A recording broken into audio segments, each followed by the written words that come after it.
Bonjour et bienvenue à une autre capsule vidéo de HDM Bike. Aujourd'hui, on va parler du choix de guidon.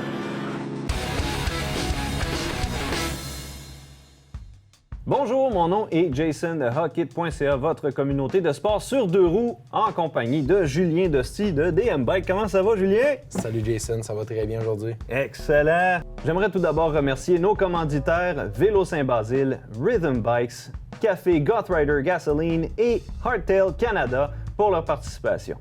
Le sujet d'aujourd'hui, le guidon. Très important, le guidon. Il y a tellement de choses qu'on peut dire sur le sujet.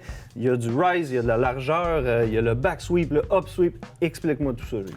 Donc, la première chose à savoir avant de choisir votre guidon, dans le fond, c'est de sélectionner la bonne largeur. OK. Donc, pour ce faire, on a un bon petit truc pour vous. Viens avec moi, Jason, je vais vous montrer ça. OK. Julien, qu'est-ce qu'on fait accroupi ici? En fait, donc, c'est pour vous donner un petit truc sur comment choisir la meilleure largeur de guidon pour vous, en fait. Donc, place-toi en position push-up. OK.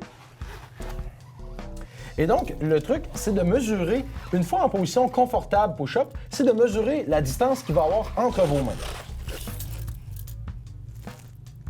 Donc, voyez-vous, ici, on aurait besoin d'un guidon de 760 mm pour répondre à tes besoins, Jason. C'est facile?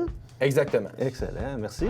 Là, maintenant qu'on a déterminé comment on choisit la largeur de notre guidon, Julien, explique-moi donc les autres aspects du guidon. Oui, donc l'autre aspect principal du guidon qu'on va appeler le rise. Donc le rise, en fait, c'est la courbe qu'on voit ici au niveau du guidon, donc la courbe que vous voyez là. Donc, dépendamment là, du modèle de guidon qu'on va acheter, on va avoir un rise qui va être différent, donc de zéro, donc de flat qu'on appelle, donc sans rise, aller jusqu'à environ 40 mm là, au niveau des guidons de vélo de montagne. Puis ça serait quoi l'avantage d'avoir un rise plus élevé? Le rise plus élevé, en fait, va permettre une position un peu plus confortable pour certaines personnes. Plus un rise va être élevé, plus on va être en position un peu vers l'arrière, donc optimiser un peu plus pour la descente. Les guidons qui vont être plus flat, donc sans rise, vont être un peu plus optimisés pour la grimpe parce qu'on va ajouter un peu de poids vers l'avant. Donc, quand on va grimper, là, on va être en meilleure position. Le rise aussi, pour certains modèles guidons, va permettre d'améliorer un peu le confort. Donc, un guidon avec un rise là, plus élevé va améliorer un petit peu le flex du guidon. Donc, on va avoir un peu plus de confort à ce niveau-là. L'autre chose aussi qui est important de mentionner, c'est que si vous voulez avoir une position un peu plus relevée, vous êtes mieux d'avoir un guidon avec un rise plus élevé plutôt que d'augmenter les spacers en dessous de la potence pour relever la potence. Vous allez obtenir un meilleur résultat, une meilleure position avec un rise plus élevé plutôt que de relever votre potence. Ah oui, OK, intéressant. Puis quand on parle maintenant de up sweep, on parle de quoi exactement? Oui, donc le up sweep, en fait, si je reprends le guidon ici, le up sweep, c'est l'angle que vous avez ici. Donc, comme vous voyez, le guidon n'est pas complètement plat, il y a vraiment un angle. À quoi ça sert, en fait? C'est pour la position naturelle de votre main. Okay. Donc, quand on est placé sur le guidon, notre poignet notre main n'est pas 100% droite. Donc, on va avoir vraiment un angle. Donc, ça va faire en sorte que, justement, quand on prend le guidon comme ça ici, on a un angle naturel dans la main. Donc, c'est vraiment pour reproduire cet angle naturel-là qu'on va avoir un up sweep qui va être un peu différent d'une compagnie à l'autre. Mais le but, c'est vraiment de trouver le modèle qui nous rend le plus confortable. Donc, le up sweep est vraiment uniquement maximisé sur le confort. En prenant le guidon en main, vous allez savoir si vous trouvez que la position elle est agréable ou non. Là, on a parlé de up sweep, mais pour le confort, y a-t-il aussi le back sweep? Oui, le back sweep, en fait, qui va influencer assurément le confort aussi, comme je parlais de la position de la main tantôt, avec le up sweep. Avec le back sweep, c'est la même chose. Donc, notre poignet est jamais 100% droit. La chose qui est très importante à considérer, on a parlé de largeur de guidon tantôt. Okay? Donc, plus on augmente la largeur de notre guidon, si on veut garder la même position, il faut augmenter le back sweep. Okay. Sinon, on se ramasse plus à l'avant du vélo. Okay? Donc, on va jouer à ce niveau-là avec le back sweep du guidon par rapport à la position qu'on veut obtenir. Donc, selon la longueur de potence qu'on va utiliser aussi, on va venir jouer avec ça.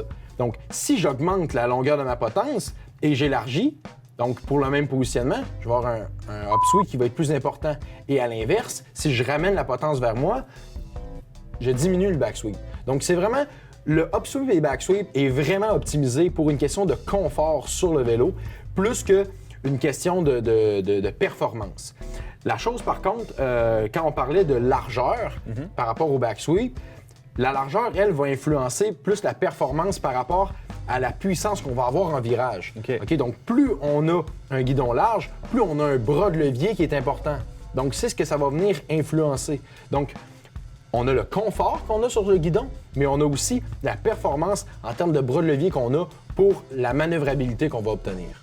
Excellent. Puis là, si on parle de matériaux, on a la fibre de carbone, on a l'aluminium. À part le poids, c'est quoi la différence entre les deux? En fait, le gros plus d'un guidon de carbone, généralement, ça va vraiment être au niveau de l'absorption des vibrations. Donc, généralement, les gens vont trouver qu'un guidon de carbone est plus confortable à rouler. Après, bon, ça reste une question de préférence. Il y a aussi au niveau des guidons d'aluminium, quand on arrive au Spank VibroCore, qui vont être optimisés aussi pour l'absorption des vibrations. Mais sinon, de façon globale, c'est majoritairement une question de confort. Ensuite, il y a l'aspect performance, donc le guidon de carbone qui va être plus stiff, plus rigide, donc qui va donner un meilleur rendement là, quand on va arriver dans les courbes. Donc, c'est vraiment à ce niveau-là qu'on va avoir un gain. Mais il ne faut pas s'arrêter uniquement au niveau du matériel, au niveau du guidon.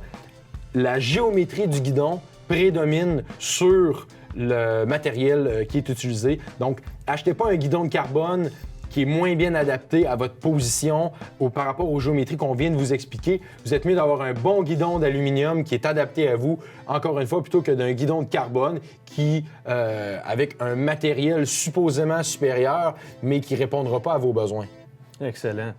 Bien, écoute, je te remercie. Je pense qu'on a bien couvert le sujet. On espère que ça vous a aidé pour bien choisir votre guidon de vélo.